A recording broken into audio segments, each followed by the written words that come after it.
بسم اللہ الرحمن الرحیم۔ السلام علیکم ورحمۃ اللہ وبرکاتہ۔ آج ہم بات کریں گے خواب کے اندر مختلف قسم کی سبزیوں کو دیکھنے اور ان کو کھانے کے حوالے سے۔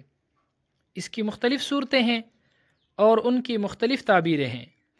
اگر آپ ان تمام صورتوں کی تعبیروں کو جاننا چاہتے ہیں تو اس ویڈیو کو آخر تک ضرور دیکھیں۔ خواب کے اندر سبزی کو دیکھنا رحمت کا باعث ہے۔ اگر بیمار ہے تو اللہ رب العزت شفائے کاملہ عطا فرمائیں گے۔ اگر پریشان اور غمگین ہے، غموں، دکھوں اور پریشانیوں سے نجات ملے گی۔ خواب کے اندر اپنے آپ کو سبزی بیچتے ہوئے دیکھنا مال و دولت حاصل ہونے، راحت، آرام اور سکون پانے کی علامت ہے۔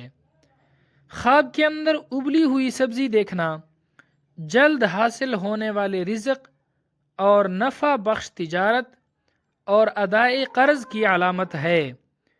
خواب کے اندر بے مزہ یعنی بد ذائقہ سبزی دیکھنا یا بے مزہ سبزی کھانا رنج اور نقصان کی علامت ہے۔ خواب کے اندر پکی ہوئی سبزی کھانا نعمت اور دولت پانے، عزت حاصل ہونے کی علامت ہے۔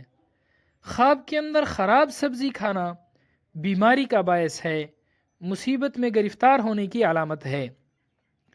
خواب کے اندر خراب سبزی دیکھنا نقصان اٹھانے اور پریشانی اٹھانے کی علامت ہے۔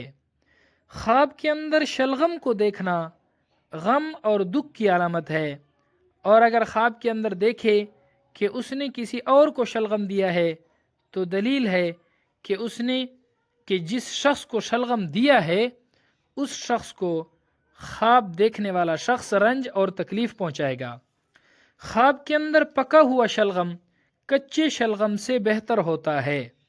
خواب کے اندر شلغم کو خود سے دور کر دینا غم اور دکھ کو اپنے آپ سے دور کرنے کی علامت ہے۔ خواب کے اندر گوبھی کو دیکھنا فائدہ مند لیکن تیز مزاج ہونے کی علامت ہے۔ اگر کوئی شخص خواب میں اپنے ہاتھوں میں گوبھی کو دیکھتا ہے تو دلیل ہے کہ وہ ایسا قرضہ لینا چاہتا ہے جو اس کو ملنے والا نہیں۔ خواب کے اندر سبزی منڈی دیکھنا یعنی اپنے آپ کو سبزی منڈی میں دیکھتا ہے تو اس کی تعبیر مال و دولت ملنے، رنج و غم دور ہونے، خوشی، راحت اور سکون ملنے کی علامت ہے۔ اللہ رب العزت ہمارے خوابوں کو ہمارے لیے باعث خیر و برکت بنائے۔ السلام علیکم ورحمۃ اللہ وبرکاتہ۔